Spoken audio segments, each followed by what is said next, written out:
오늘 본문 요나서는 우리가 잘 알고 있는 내용이죠. 바로 그 큰 물고기 속에 하나님을 피하여 도망가다가 바닷속에 던져지고 그 물고기 뱃속으로 들어가서 3일 동안 하나님 앞에 회개하니까 어떻게 됐어요? 토해내서 다시 밖으로 나오는. 그러므로 다시 이 요나 선지자가 하나님의 명령을 따라 움직이게 되는 그런 내용들이 쭉 있는 거 아시지요? 요나서에 대해서는 우리가 이렇게 많이 들어본 성경입니다.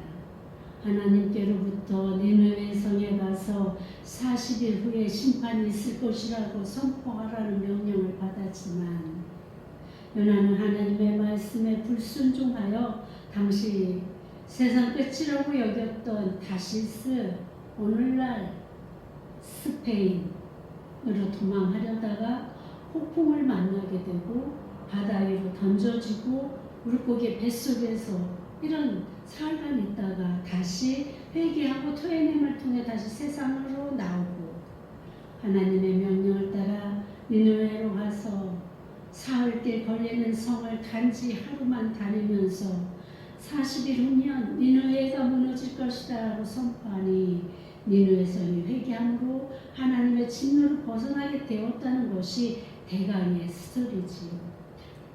저는 요나서를 보면서 이 요나의 그 성향, 성품 이런 것들이 파악이 되는데 어떤 것을 통해서 파악이 됩니까? 이 요나는 하나님께서 선지자로 뽑아 쓰시고 있었던 상황이에요. 이때 부르신 게 아니라 그럼에도 하나님께서 니느웨 성에 가서 이 말을 선포해라 그러니까 들은 척도 안 하고 거기에 대해서 왜 가야 돼요? 안 가면 안 돼요? 이런 것도 묻지도 않고 자기 속으로만 생각하는 내가 왜 거기 가?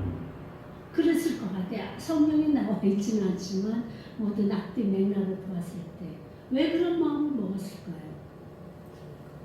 이 니느웨 성은 아수르의 수도입니다. 아수르는 어떤 나라입니까? 이 유대 북이스라엘을 수시로 들락거리면서 괴롭혔던 나라 아닙니까? 원수의 나라입니다. 이 이스라엘에게 북이스라엘에게는 원수의 나라입니다. 그러니 이 요나가 하나님에 대해서 너무 잘 알고 있는 거죠.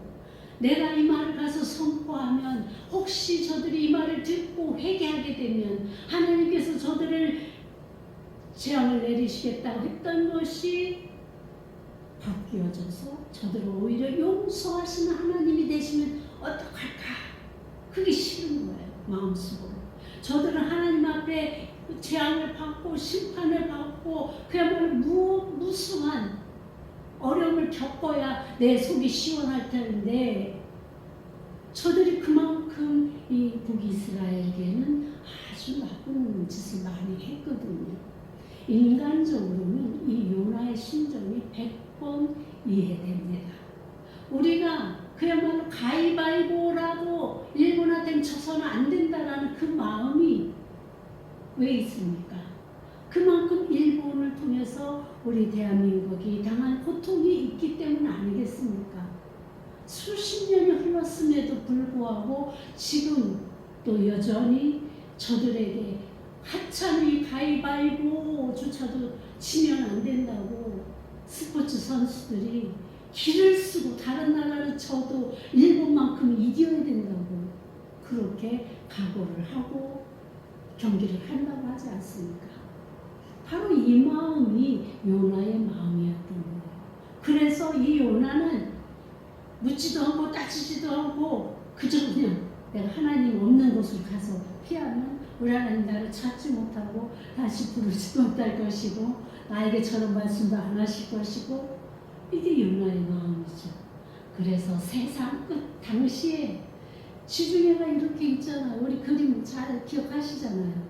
지중해가 이렇게 있으면 이 이스라엘이 여기 있고 그 바다가 있지요. 바다 끝에 저쪽으로 가면 거기가 끝인 줄 알아요. 세상 끝이 바로 거기구나. 그 자리가 바로 다시스, 오늘날의 스페인인 것입니다.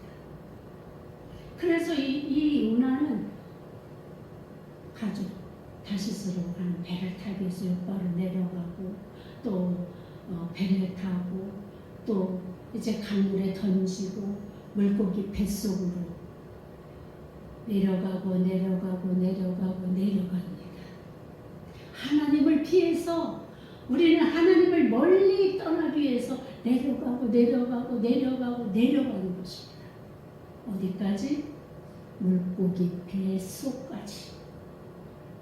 하나님을 피하는 자, 하나님을 멀리하는 자는 점점 악으로 내려가게 되어 있다라는 것을 우리가 알 수 있습니다. 결국 그게 어떻게 됐습니까? 그가 물고기 뱃속에 들어가서야 하나님께 회개합니다. 그래서 토해냄을 받고 다시 세상으로 나왔을 때 그는 어쩔 수 없이 하나님께 하나님 말씀을 순종하기를 하지요. 그런데 이 순종조차도 온전한 순종이 아닙니다. 성경에 보면은 이 니느웨 성이 당시에는 인구가 적었던 시대 아닙니까?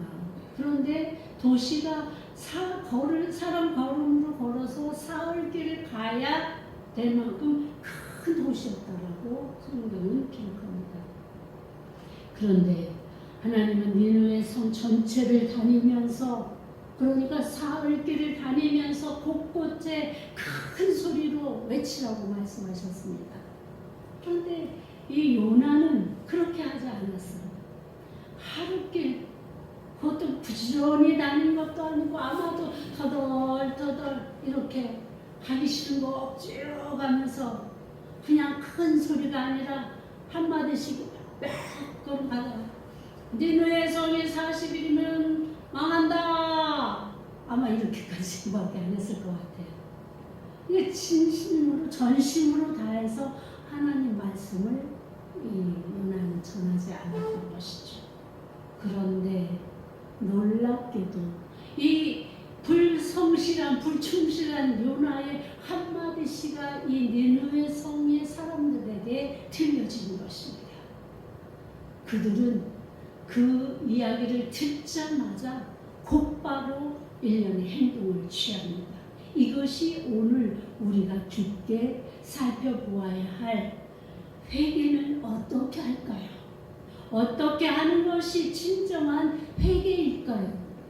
이것을 살펴보고자 합니다. 왜 그렇습니까? 오늘날 우리나라가 당하고 있는 이 어려움을 이야기하는 자마다 공통적으로 하는 말이 무엇입니까? 바로 우리가 회개해야 된다라고 이야기하고 있지 않습니까? 교회마다 회개의 그 말씀이 선포되어지고 그야말로 하나님의 종이라고 일컬어지는 자들마다 이 문제 앞에서 회개하자고 이렇게 촉구합니다. 아니, 우리가 지난 10월 27일에도 함께 모여서 했던 것이 바로 이 회개의 일 아니었습니까? 그런데 얼마 되지 않아서 왜 또 우리는 또 회개해야 된다라고 외치고 있는 것입니까? 아마도 우리의 회개가 부족하거나 잘못되었거나 아예 하나님께서 받으실 만한 그런 회개의 역사가 우리가 행하지 않았던 것은 아닌가 라는 의문이 들었습니다. 그러니 이제 우리가 정말로 진정한 하나님이 받으시고 용서하실 만한 그 회개를 어떻게 해야 되겠는가를 살펴볼 때가 되지 않았습니까? 그래서 한 번의 진정한 회개를 통해서 하나님과의 관계를 완전하게 회복하고, 그리고 하나님께로부터 받을 제한이 아닌 축복을 우리가 이제는 받아야 되지 않겠는가라는 주의 권면을 드리고자 하는 것입니다. 이 니느웨 사람들, 그 사람들은 어떤 사람들인지 제가 전에도 말씀드린 기억이 있습니다. 이들이 행한 일들을 보게 되면 너무나 악해서 입에 담기 어려울 정도로 악한 일을 행했습니다. 자, 어떤 일을 했을까요? 저들은 북이스라엘에 쳐들어와서는 그 북이스라엘의 아이들을 땅바닥에 내려치워서 머리가 꿰어져서 죽게 만들었습니다. 이것이 사람의 할 일입니까? 임신한 여인들의 배를 갈라서 그 안에서 아이를 꺼내고 그 여인을 죽이는 일들, 이게 할 일입니까? 세상에 악하다 이런 악한 일을 한 것입니다. 뿐만 아니라 시시때때로 쳐들어와서 여자들을 데리고 가서 자기들 노예로 삼고 남자들을 데리고 노예로 삼고 농사를 지어놓으면 와서 농사 지은 것을 뺏어가고 짐승을 키워놓으면 짐승을 뺏어가고 정말 북이스라엘 사람들이 견디기 어려운 그런 악행들을 이 아수르 사람들이 했다고 말한 기억이 있으시죠? 그만큼 이들이 한 일들은 정말로 말할 수 없는 그런 악행을 저질렀습니다. 하나님께서 왜 아수르의 악행을 심판하시겠다고 하셨을까요?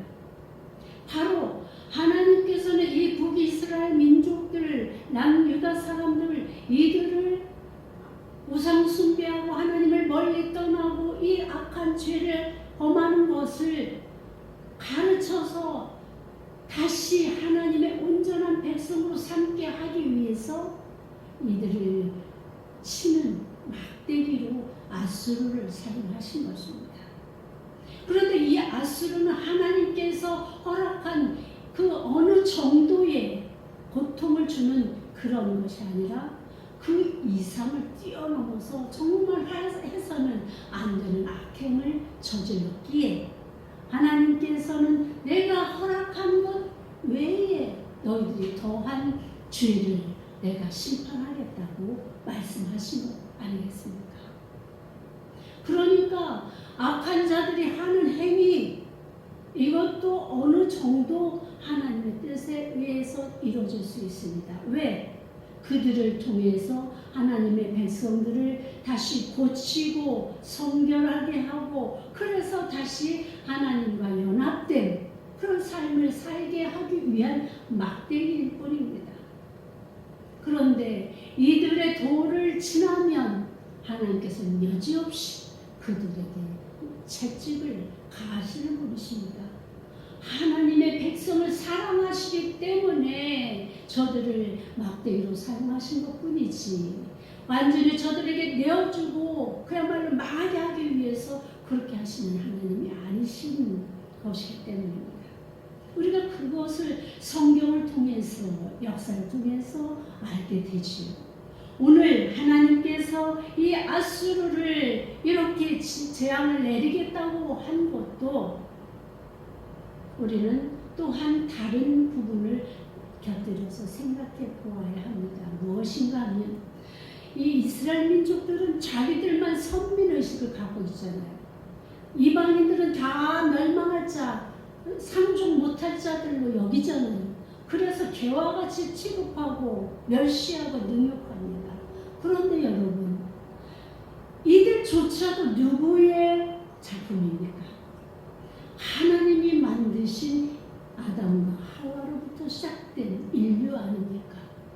그러니 하나님은 이 이스라엘 민족들을 선택하셔서 이들에게 하나님의 역사를 알게 하기 위해서 제사장으로 뽑은 것뿐이지 단지 이스라엘 민족만 사랑하시고 구하겠다고 하시는 절대적으로 아니라는 것을 기억해야 되는 것입니다. 하나님은 이스라엘 민족, 그들이 이스라엘들이 자기들만 구원받을 것이라고 생각하는 이 착각된 왜곡된 선민 사상을 깨뜨리기 위해서도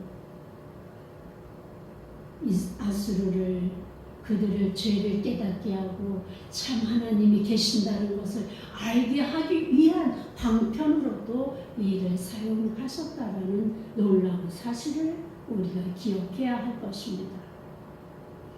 그러니 이제 하나님의 계획과 뜻이 무엇인지 우리가 미리 머릿속에 두고 이 말씀을 생각해 보면 훨씬 자세한 분명한 설명을 여러분들이 하실 수 있으리라 싶습니다. 자, 이들이 그야말로 하나님께서 이제 니느웨 성이 40일이면 무너지게 되리라 한 그 요나의 말을 듣고 행한 일들이 있습니다. 무엇인가 하면 첫 번째로 저들이 뭐라고 얘기했습니까? 니느웨 사람들이 하나님을 믿고 이렇게 시작합니다. 하나님을 믿었다고 이야기합니다. 아니 저들이 어떻게 해서 하나님을 믿을 수 있을까요? 신기한 일 아닙니까? 많은 사람들이 전도를 받아도 하나님 금방 믿는 사람들은 하나님께서 정해 놓으신 사람이다. 우리가 이렇게 이야기하지 않습니까? 그런데 이 니느웨 사람들에게는 상황이 있습니다. 정말 하나님의 말씀이 선포되었을 때 그 말씀을 믿을 수밖에 없었던 시대적 상황이 있었습니다.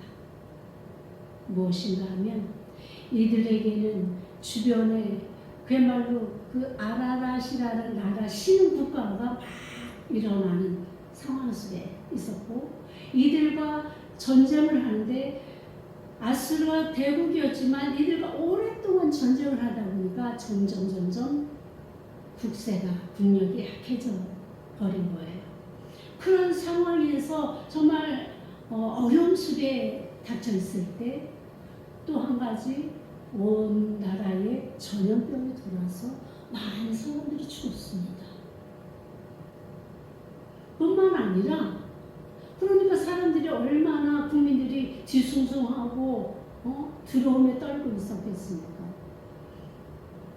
일시기 우리도 지금도 일시 일어나면 사람들이 하늘 쳐다보고 신기하고 그러지 않습니까?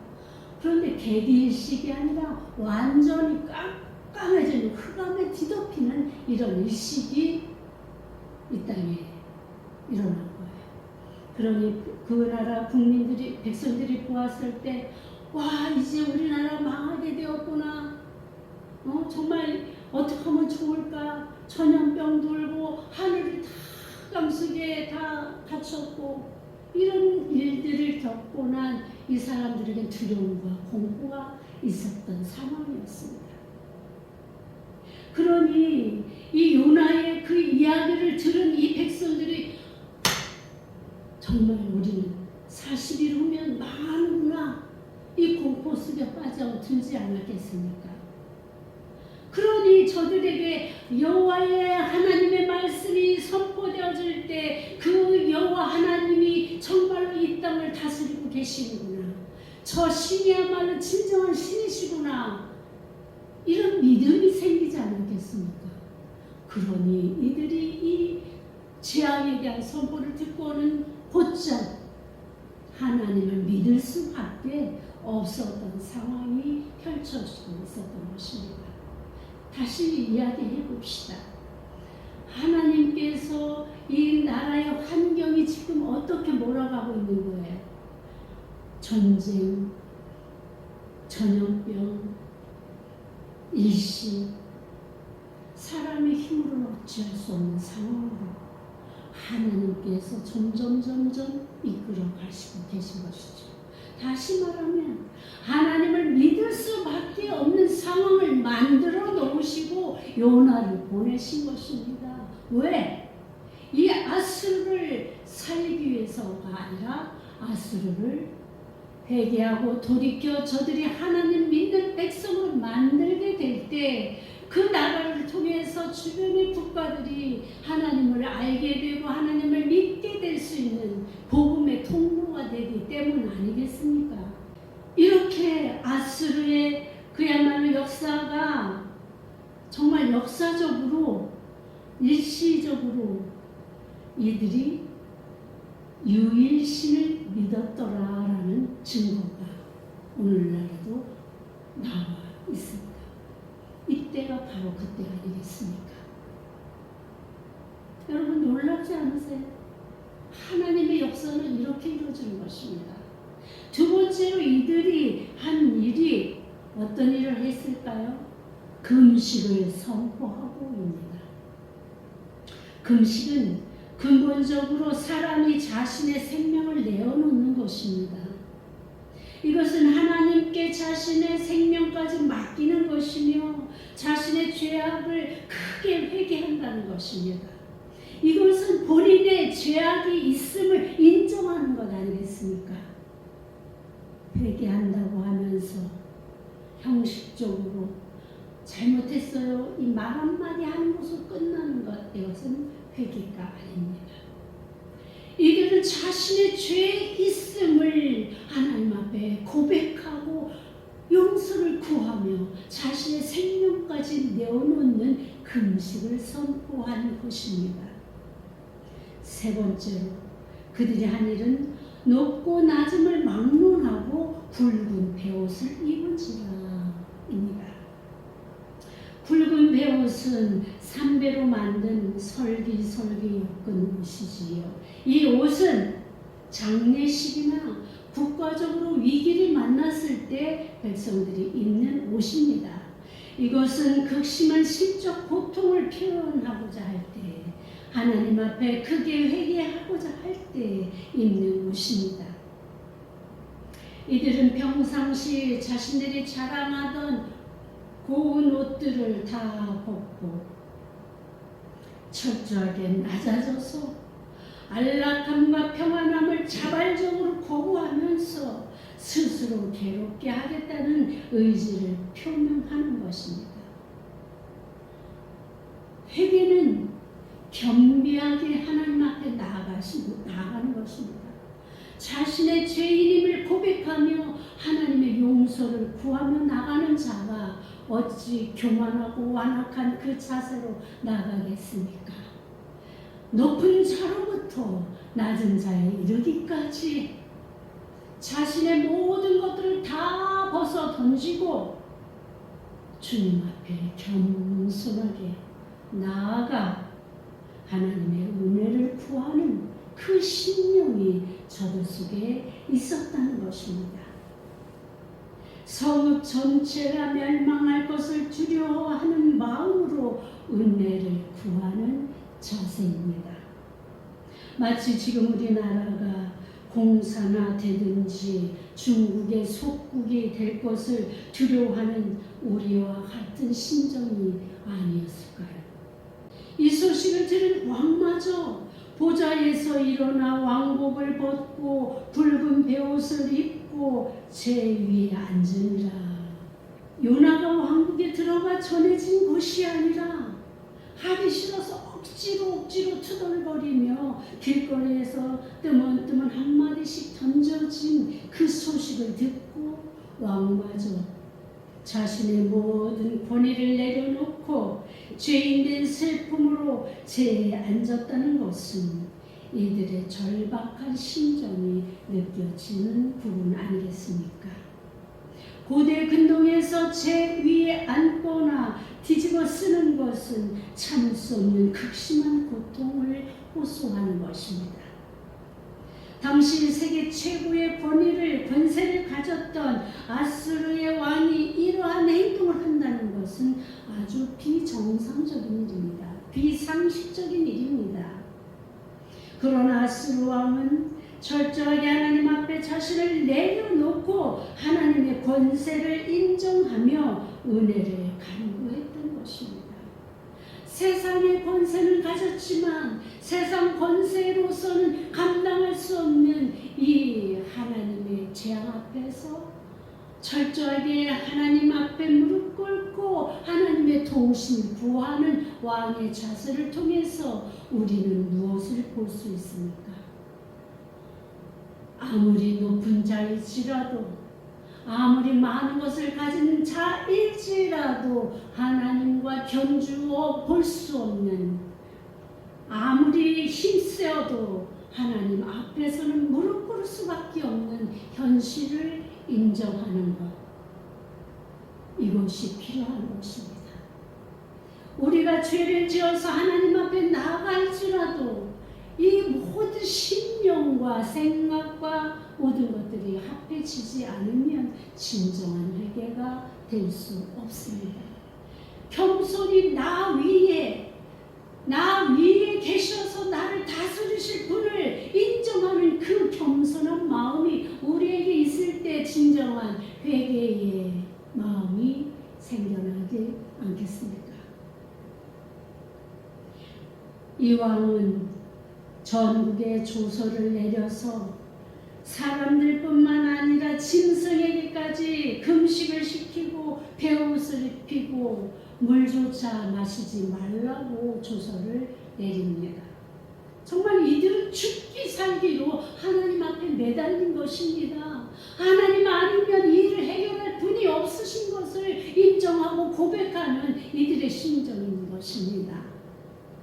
우리가 금식을 해보지만 물이라도 마시면 할만합니다. 그런데 물조차 마시지 않고 하는 금식은 정말 힘이 듭니다. 한 끼만 우리가 건너뛰어도 어떻습니까? 두 끼, 세 끼를 건너뛸수록 어렵습니다. 정말 내가 죽을 것 같은 그런 어려움에 봉착할 수도 있습니다. 그래서 금식하다 돌아가신 분들이 얼마나 있습니까? 그들은 생명을 내놓고 하는 것이 바로 이 물조차 마시지 않는 금식인 것입니다. 심지어 짐승에게, 자기들이 기르는 짐승에게들까지 물조차 마시지 말고 그들에게 베옷을 지어 입히고, 정말 이들의 그 간절함이 이 속에서, 이 행동 속에서 고스란히 느껴지는 것입니다.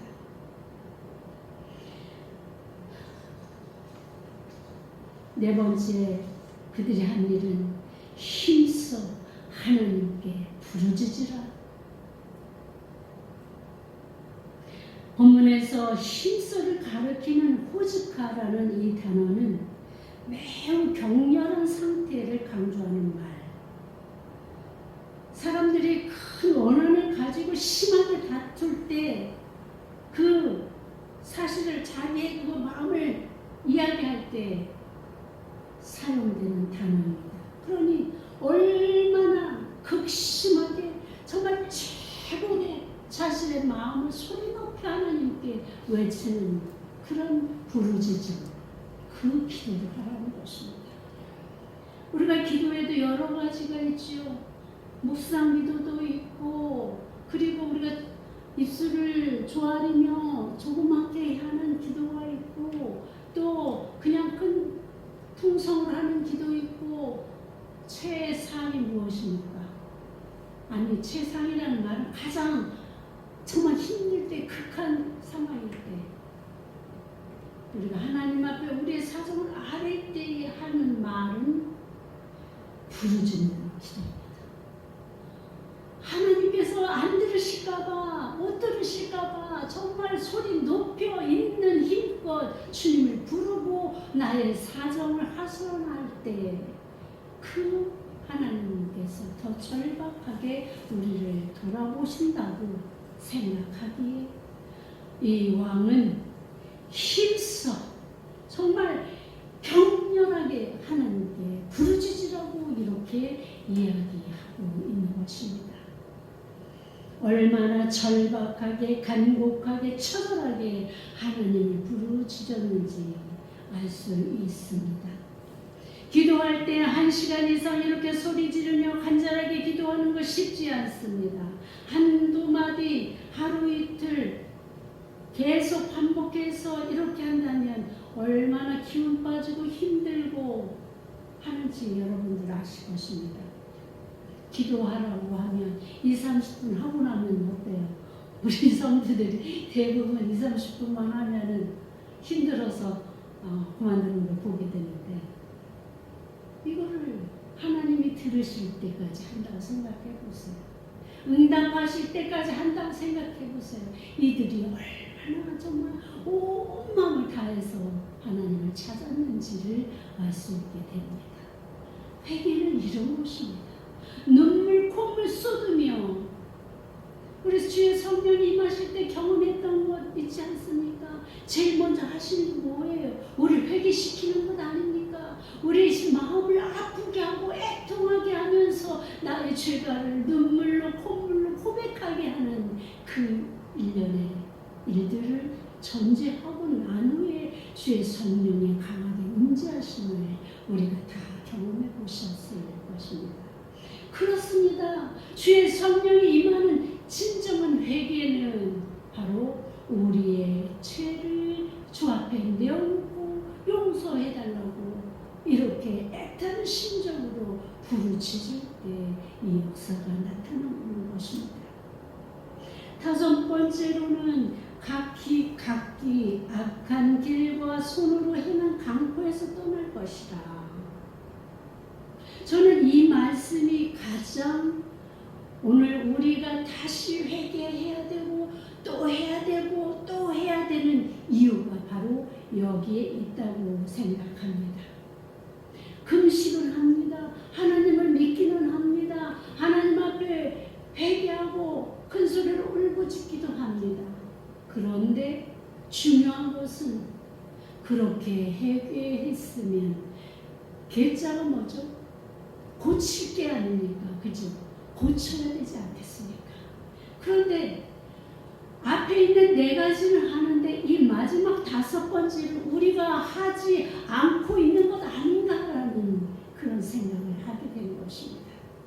만약에 우리가 앞에서 행한 이 모든 네 가지뿐만 아니라 이 마지막에 이 다섯 번째까지도 우리가 다 행했다면 우리 하나님께서 다시 우리가 회개해야 된다고 우리를 징계나 재앙을 내릴 일이 없지 않겠습니까? 각기 악한 길과 손으로 행한 강포에서 떠날 것이다. 각기란 말은 국가적인 이 공동체적인 이 잘못 이런 것으로 인해서 뿐만 아니라 각자 개인이 자신의 삶의 영역 속에서 어떤 악한 일들을 행했는지를 살펴보고 그것을 회개하고 돌이켜서 떠나라. 죄에서 떠나라. 이렇게 말씀하십니다. 여기에 사용된 쉬부동사는 많은 말씀드렸듯이 돌아가는 것입니다. 죄에서 떠나가는 것입니다. 하나님께로 있었던 그 상태로 돌아가는 것입니다. 죄의 상태에 머무르는 것이 아닙니다. 죄를 버리는 것이에요. 떠나가는 거예요. 완전히 격리되는 것을, 분리되는 것을 말합니다.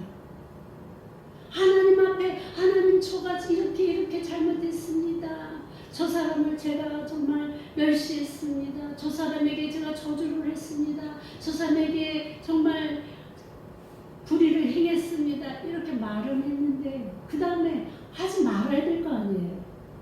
그런데 여전히 우리의 삶을 돌아보면 그것을 향해서 저주를 퍼붓고 시기하고 질투하고 저들의 유익을 탐내고 나의 것으로 만들려고 하고 도적질하고 빼앗고 망하게 하는 우리의 각자의 삶이 그대로 있다면 이것이 무슨 회개입니까?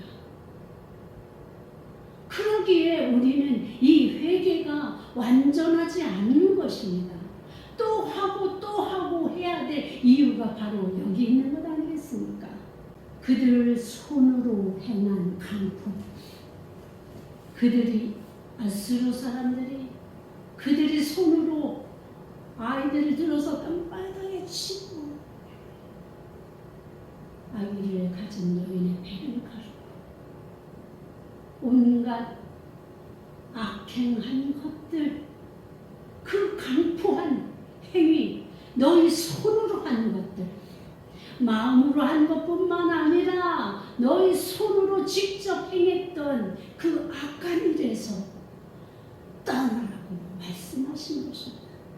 이 왕이 정말 참으로 위대한 교훈, 권면을, 조서를 내린 것입니다.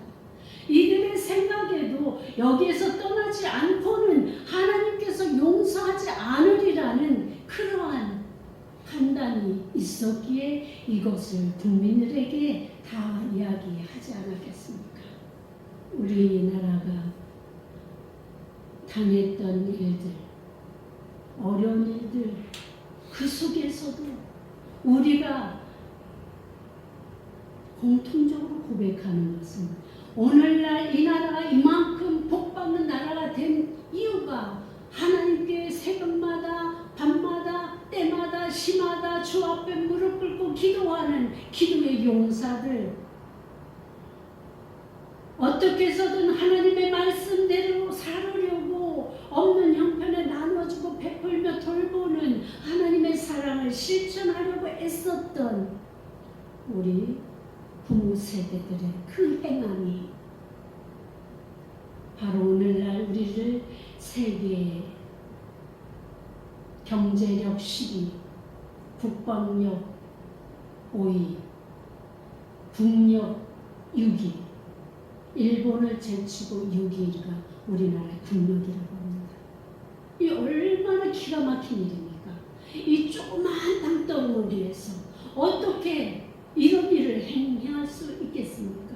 이것이 우리가 한 일이겠습니까? 하나님께서 우리 백성들이, 우리 그리스도인들이 하나님의 말씀대로 살려고 애쓰고 몸부림치는 것을 보시고 그 축복하신 것, 그 결과가 아니겠습니까? 그러니 반대로 이야기하면 지금 우리가 정말 자유를 빼앗기고 누군가의 속국이 되어서 억압받고 핍박받는 그 일보 직전에 있는 놓여지게 된 이 상황은 또 다른 어떤 것을 설명합니까?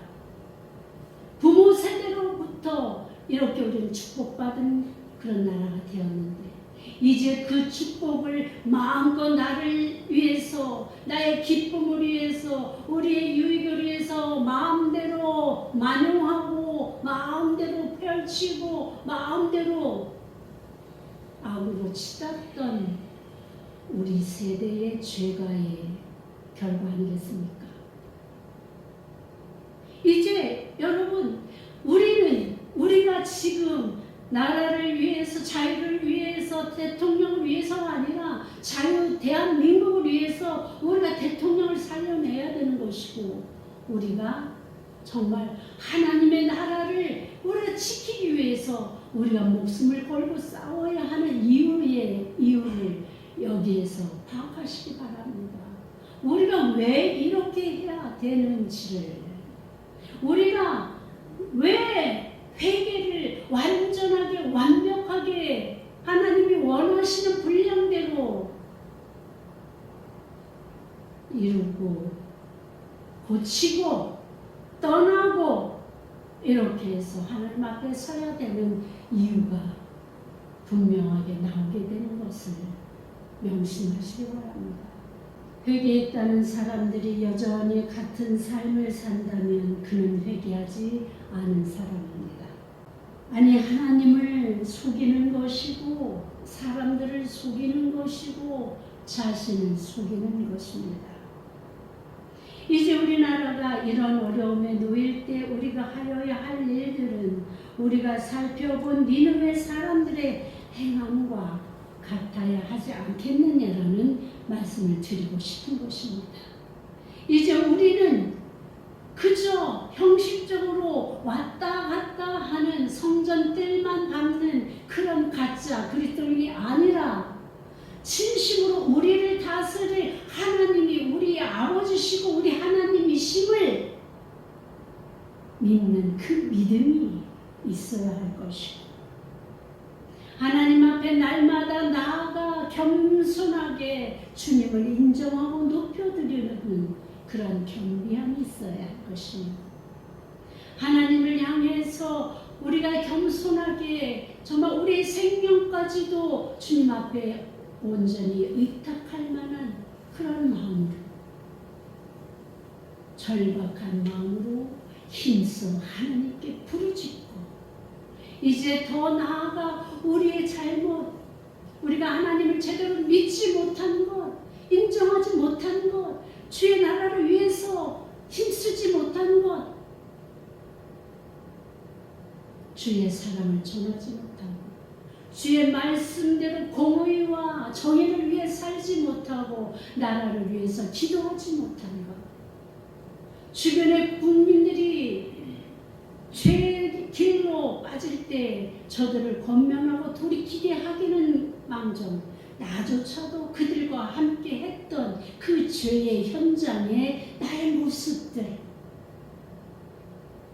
이제 내 손으로 저지른 이 악한 일들을 주님 앞에 내어놓고 주님의 십자가 아래 내려놓고 고백하며 회개하는, 그리고 이제는 돌아서서 죄와 완전히 떠난 그런 삶으로 나갈 때 이제 이 나라가 주님의 나라가 되고 이 백성이 주의 백성이 되고 우리 하나님께서 허락하셨던 자유로운 대한민국, 마침내 세계의 모든 나라 위에 세우셔서 하나님의 뜻을 펼칠 이스라엘과 함께 이스라엘을 깨우는 동방의 작은 나라, 그 나라가 우리 대한민국이 되어서 완전하신 주의 나라를 이루는 그 현장에서 우리가 쓰임 받아야 되지 않겠습니까? 그러기 위해서 우리는 죄에서 떠납시다. 아멘. 이제 우리가 그저 귀로만 듣고 흘려버리지 마시기 바랍니다. 우리 대한민국 얼마나 귀한 나라입니까? 지켜내야 하지 않겠습니까? 하나님께서 뜻이 계셔서 이렇게 세우신 나라인데 우리의 죄악으로 우리가 망하게 하면 어떻게 이 죄거를 우리가 감당할 수 있겠습니까? 하나님 주신 이 대한민국을 위해서 기도하지 않고 함부로 여겨왔음을 우리 회개합시다. 지금까지 하나님의 뜻을 따라 살지 않고 내 것만을 탐하며 살아왔음을 회개합시다. 우리 각자의 손으로 행한 악한 행실들을 회개하고 고칩시다. 그리고 그 길에서 돌아섭시다. 다시 소리 높여 부르짖읍시다. 우리 대한민국을 살려달라고 단식하며 호소합시다.